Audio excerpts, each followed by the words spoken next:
The Indian Union Finance Minister Nirmala Sitharaman will be presenting the Interim Budget 2024. She will be first going to the Rashtrapati Bhavan and meeting the Indian President, after which she will be presenting the Interim Budget 2024. And for more on this, our principal diplomatic correspondent Siddhant Sibal is now joining us live. Siddhant, the Indian Finance Minister will be leaving for the Rashtrapati Bhavan in just a short while from now. She will meet the Indian President there ahead of presenting the interim budget. Now, Sitharaman has said not to expect any big-ticket announcements. But talk to us as to what can we expect in the interim budget today.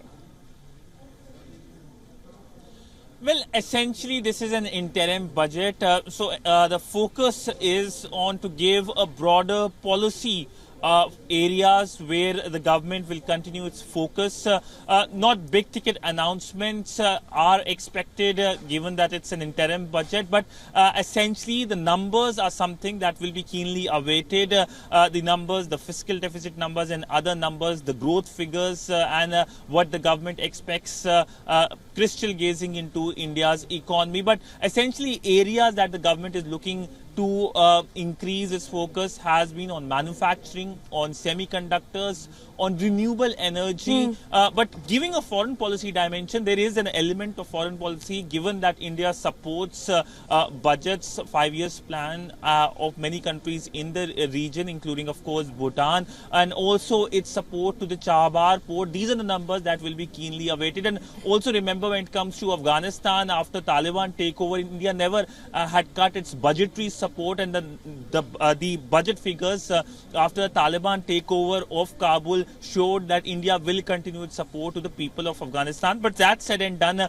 this year's budget has a political shadow given that India goes to election in a few months, and essentially the government will be using this occasion to talk about its key achievements when it comes to last 5 years, as to how it has been able to manage the economy amidst the turbulences, both the economic turbulences globally at a time when countries are facing the headwinds, but also in terms of the COVID headwinds. So that is something that is expected during the budget announcement. So I'm standing just near the Indian Finance Ministry, and if I can give you a kind of a view, a ground view of the situation, the entire movement of the political leadership is expected to happen here very soon. The location you can see on your screen is the Raisina Hill, where the Finance Ministry and the Rashtrapati Bhavan are located, and essentially we will see more visuals coming shortly of the movement of the Indian Finance Minister. And this is by protocol that the Indian Finance Minister, after her visit to the Finance Ministry, goes to the Rashtrapati Bhavan, where she meets the President. And this year the budget session has a focus also on Nari Shakti. Both the President being the woman President and the Finance Minister being a woman Finance Minister is something that was pointed out by the Indian Prime Minister as well ahead of the opening of the budget session. But all in all, an important day for India in terms of how one of the largest economies in the world takes its trajectory towards a much higher pedestal. Right, Siddhant, we are expecting the Indian Finance Minister to exit the Finance Ministry there, like you mentioned, with a budget team, after which she will leave for the Rashtrapati Bhavan and meet the Indian President, after which she will move towards the Parliament and present the Interim Budget 2024. You spoke of how there are turbulences that we are facing in the world today. The 2020s have seen two wars and geopolitical tensions and fragmentations, which has become the recent theme in today's time. Talk to us about how crucial is India's defense spending this time around. Well, when it comes to defense, there are several sub-headers. One is the operational cost, one is the modernization cost. India is keen to get a much more modern army, a much more modern military, and of course also on infrastructure development in the border areas, especially in the northern borders. Talking about the last bit first, we know that when it comes to the northern border of India, India is facing the Chinese aggressive actions, and this is something that is worrisome. We have seen the relationship between the two countries falling since the Galwan incident of 2020. India lost many of its soldiers during the aggressive action by the Chinese, and since then India has been increasing spending on infrastructure development. We have seen the Indian Defence Minister opening roads, building opening of the border, the bridges as well in the border areas, and also India's support to the Vibrant Village program as well. So the money is something that will be announced for these projects. But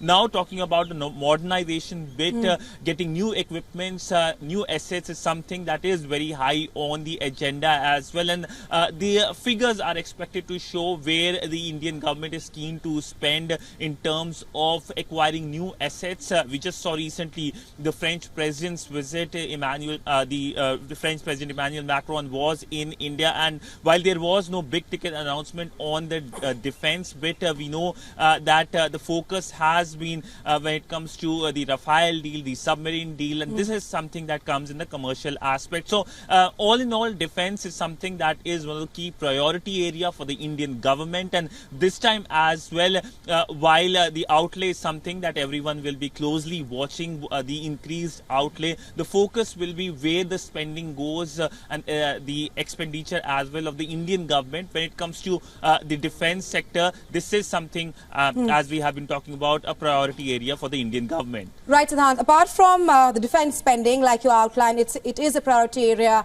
for the Indian government. India has also outlined its vision of getting global companies to set up manufacturing plants in the country. Talk to us more about India's Make in India vision. Well, Make in India has been an initiative that has been an ongoing initiative. India has announced several programs, including, of course, the PLI as well, to bring in more investment. But if we break the manufacturing bit into several elements, one of the focus area has been semiconductors.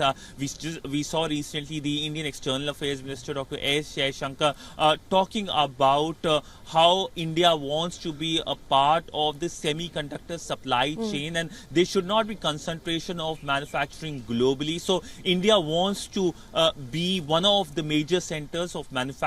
That of course creates jobs as well, and this is something that is bound to be reflected during the budget announcement by the Indian Finance Minister Nirmala Sitharaman.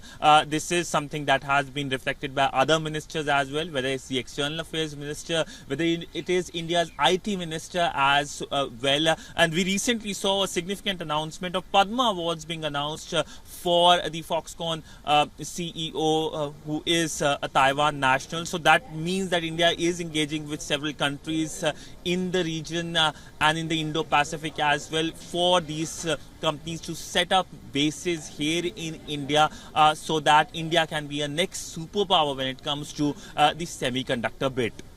Right, Siddhant. Thanks very much. We'll of course be and we are getting live visuals of the Indian Union Finance Minister Nirmala Sitharaman exiting the Ministry of Finance, after which she is now heading towards the Rashtrapati Bhavan, where she will meet the Indian President Draupadi Murmu.